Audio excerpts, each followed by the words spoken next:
This is Carl at National RV Detroit. I'm going to walk you through your 2020 Salem 31KQBTS. Okay, I'm on the door side of the trailer, walking towards the rear, and I'd like to show you down here. This is a quick connect for an LP line. You can use it for a grill or a griddle or whatever you need to use it for. It's just a quick connect, and there's the valve to turn it on and off, okay? And then you should keep this blue plug in it to keep the road gunk out of it. Okay, also while I'm down here, you've got stabilizer on each corner of the trailer. This is a scissor type. It takes a crank or a 3/4 inch socket on a drill is what most people use. But this has an added feature called a strong arm. Okay, so you want to have this loose when you're putting this up or down. So you'll crank the stabilizer down, and then when you get it down into position, you're going to tighten this here, and it'll take some of the forward and rearward movement out of the trailer. It just helps to stabilize it even better. Like a strong arm, generally is an add-on to a trailer. This comes standard with it, so it's a good system. Just make sure that has to be loose when you're cranking it up and down, okay? Alrighty. Let me get on my feet here. You've got some water here, obviously, and you have a refrigerator. Now, the refrigerator is 110 AC, and there's no switch for it, so as soon as you plug in the trailer, it turns on. I'm going to shut this here so we have enough room to put the sliding room out without hitting anything once I get inside. Other trailer's kind of close. So okay, so you have a power awning with an LED strip. You got outside speakers. That's power, obviously. This is to fill your fresh water tank. Obviously, usually you're going to be using city water, which is on the other side. I'll show you when I get over there. But if you go to camping to a place that does not have plumbing on the campsite, you can fill this water tank right here and use the onboard pump to pump the water. It works just like you have city water, but it draws the water out of your fresh water tank. Okay, that's just a furnace vent. This is your water heater. I want to point out to you that there's a switch down here. Okay, see, it's on and off. Get another piece of tape he's got on there. On and off. This operates the electric heating element that's behind this cover. So keep that in mind. The electric heating element will not start unless that's in the on position. It also works on gas. And this here is your drain plug, an 1.16" socket to get that off. So make sure there's water in the tank before you ever turn on the electric or the gas heater, or before you turn on the water heater on gas or electric, make sure that there's water in the tank. Okay, it's very important. Also, your steps fold into the trailer. They're very stable. Now, if you're on uneven terrain, you can change the length of the legs just by removing this pin here and adjusting the holes. Okay. Okay, this here is just a hookup for a solar panel to charge the battery. So this one's made by Furrion. If you ever purchased one and you got the Furrion brand, it would plug right into here. It only charges the battery. It will not run the trailer. All right, so this is the drill attachment to operate your stabilizer jacks. All right. This little one here, small crank, is for your power tongue jack. If it ever fails, you can pull the plug out of the top of the jack and use this to crank it manually. This here has to do with the awning. If the awning was ever to get stuck out, you can use it to get it in. You have to really read the directions or watch the video online how to do it. While you're doing it, that's the best way to do it, but it will allow you to bring it in. Got two 30-pound tanks. There's your power tongue jack, and that's where you would put the crank. Okay, you got a kill switch to shut your battery off.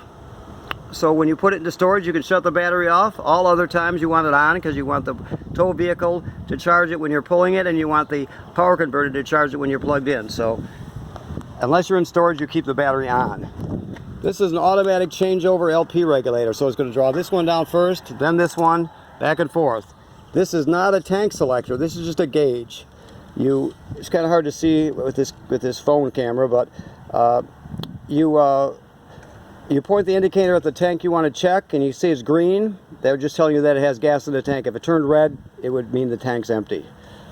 Deep cycle marine battery. Okay, your slide rooms are in, but you have slide toppers on all of them. All right, so let me look around here for a second. Okay, so here, this is just your black tank dump right here. That looks like it's yeah, it's just, or I'm sorry, let me back up. That's not. This is your second gray tank dump valve. Okay, it's for the second gray tank. Your main black tank and gray tank are here. So let me close them for you. You've got another one back there if you want to, and that allows you to close it before any waste gets into the elbow here by these valves. Okay, so you're going to put your hose on here. The other end goes to the dump station. You're going to pull your black one first because the black one is toilet water and waste. Then after that's dumped, you'll pull the gray one. The gray one is sink and shower water. So you pull the gray one second because it's cleaner water than the black water. It'll clean out your hose, okay? Then while leaving the black valve open, you can come up here and hook a hose right onto here at the dump station and turn it on while the black tank valve is open, and it'll spray the inside of your black tank and clean it out even better. So that's a really good thing to have. Of course, that's just cable and satellite through. This is your 50 amp cord, 50 amp and 30 or 25 feet long. And this is the city water connection. I told you when we were on the door side of the trailer how you could fill the tank, the onboard tank, but usually you'd use the city water feature because most places have city water. So you just hook your hose up to here and you're ready to go. This has a ladder built into it, which is a good thing because you want to go up there and you want to inspect the roof 3 times a season. So you figure in the spring and in the fall you'll go up there, plus once in the middle of the summer. You'll check all the sealant on the roof.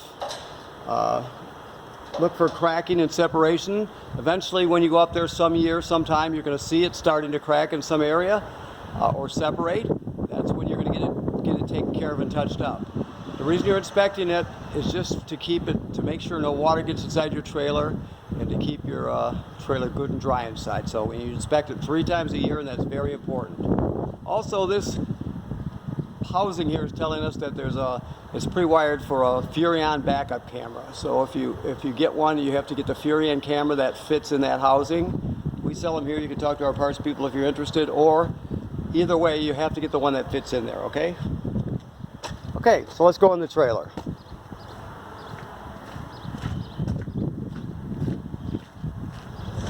Okay.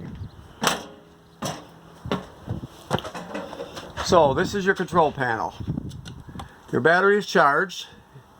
Always want to check it when you're not plugged in though. Your fresh water tank is empty. You can see it'll graduate up in 1/3 increments as it fills. You're empty. Black tank is empty. Gray tank is empty, and the second gray tank, which they're calling a galley tank, is empty.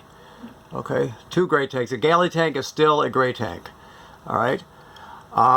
I told you you could pump your own water.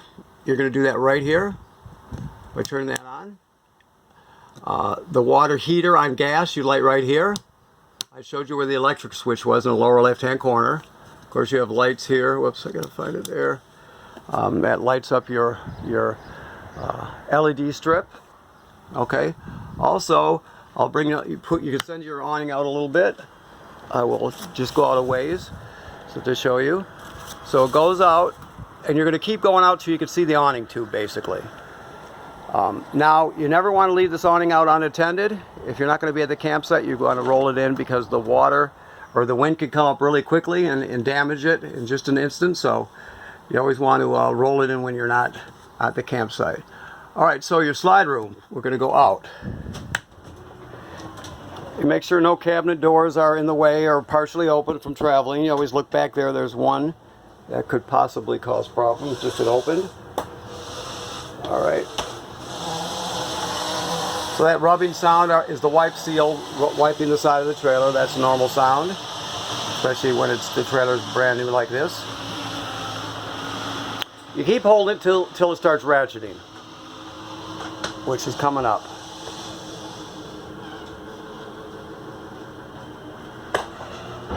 Like that. So it ratchets when you bring it in too, just so you know. That just keeps it from overextending, over-retracting. You notice it comes in over the floor, but when it goes back out, it drops into place like that. So you just take your finger off the button when you hear the ratcheting sound. Okay? Now the microwave works like any other microwave. There's nothing unique about it. The range hood fan right here. And the light right here. To operate your range here, you're going to turn the sparker clockwise to spark it. So basically, I don't know if the gas is on, I believe it is. Yeah, it is. So you can see how that lit. So you're just going to turn whatever burner you want on to high and turn this clockwise to light it. Now the oven's a little different. The oven has a pilot light down here. It's all the way in the back. Okay? So you're going to take the oven knob and you're going to go to the pilot right here. Then you depress it and hold it. And you keep holding it. Then you're going to spark this by turning it clockwise until the pilot light lights down there. After it lights, you're still holding this in, and you hold it for another 10 seconds or so to heat it up. Then you go to operating temperature. It'll cycle through like a regular oven, of course, but when you shut it off, the flame goes out, but so does the pilot light. So you have to relight the pilot light each time you use the oven. Okay. The refrigerator is a 12-volt compressor refrigerator, so your tow vehicle alternator will keep it running when you're pulling it down the road, and your power converter will keep it running when you're plugged in. Let me show you the power converter. All I have to do is find it here. Oh, it's going to be in the bunk room. So let me put out the bunk slides first. Now, if you notice, you can only open the door this far because the slides are in the way. So you're going to check both sides of the trailer, make sure you got plenty of room, which we do because I've already checked, and you're going to go out. You're going to hold it till you hear the ratcheting sound.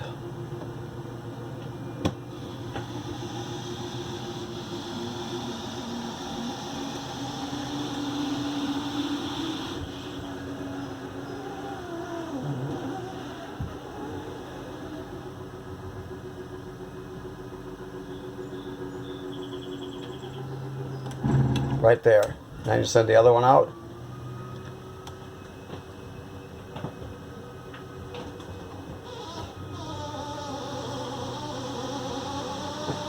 Again, that squeaking sound, that rubbery sound are the wipe seals wiping the side of the trailer. It keeps basically if it's wet, it'll squeegee it off when you bring it in, so you don't bring water in the trailer. Okay, so now we're all the way out. So we come in here. All right, first of all, I was mentioning the power converter, so let's go right to that. This is the power converter. The power converter converts 110 AC to 12 volt DC.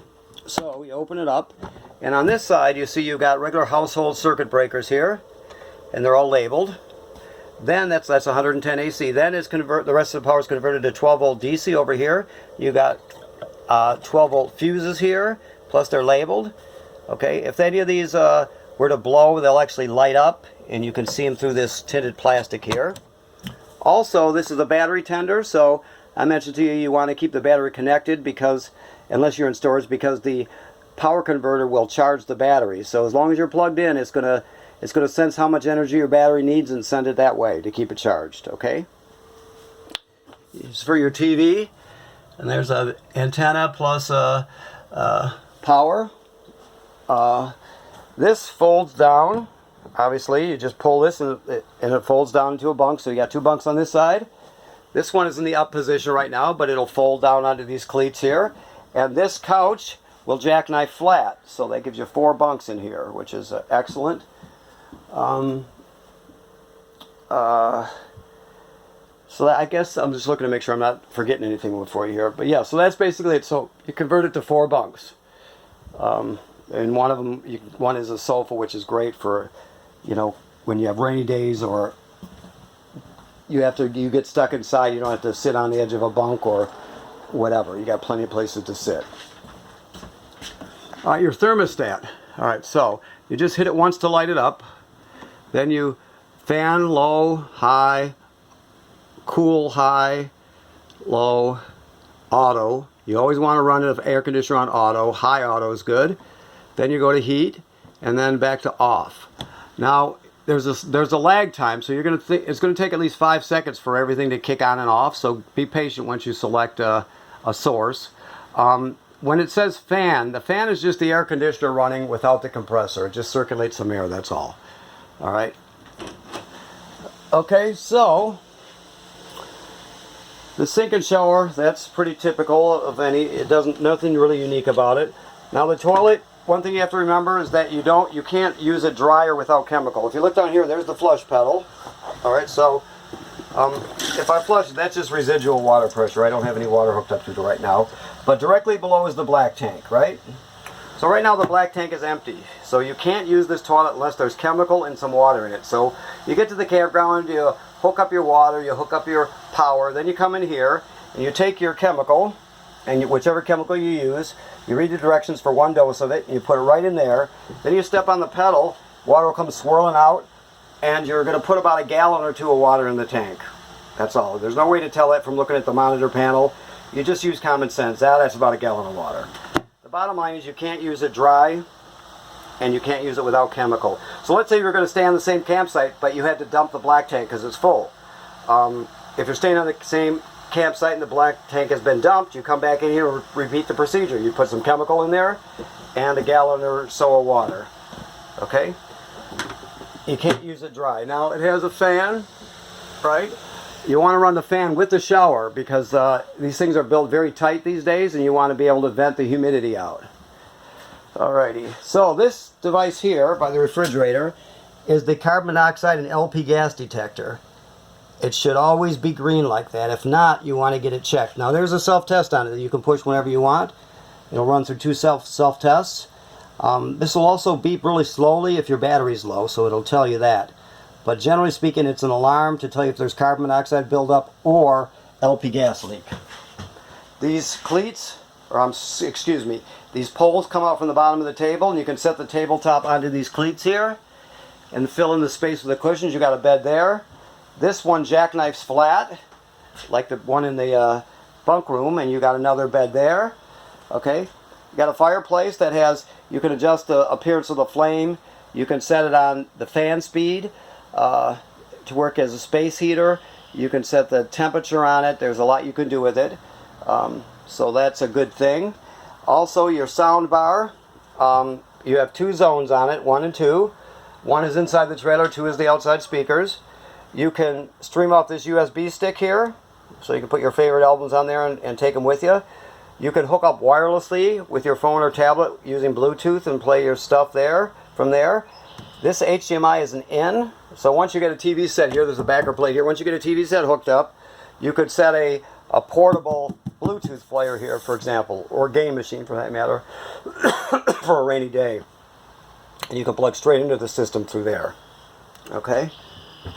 Alright, let me look around and see if there's anything in this room that I forgot. I think I've got it all. Yes, yes, yes. Okay, so the bedroom, there's not a whole lot to tell you about it. There's a antenna in plus a power. There's a backer here to hang a bracket for a TV. There's storage underneath the bed, of course. And then you can escape through this window if you need to. You would just push this all the way through and then grab this red tab and pull the screen out, and out you go in case of an emergency. Alright? Any of the lights that don't have work with a major switch have a button in the middle. Okay? I think we've got it. Let me look around here. Yes, that's it, alright. So, you can call us and ask us any questions you want, and we'll work with you. Any issues you have, we'll help you out, and we'll work through it with you. There's plenty of information to be gotten. Videos online, manufacturers' videos are the best way to learn, rather than third-party videos. And also in the packet in here, there should be a manual for every appliance in here. So there's a lot of information available. You may know all this stuff already. You have to winterize the trailer, obviously, and you can't get antifreeze into the water heater tank, so you have to bypass it. You have to learn about that if you don't know. And like I said before, you got to inspect your roof. That's very important. So thank you very much for purchasing your trailer from National RV Detroit, and goodbye.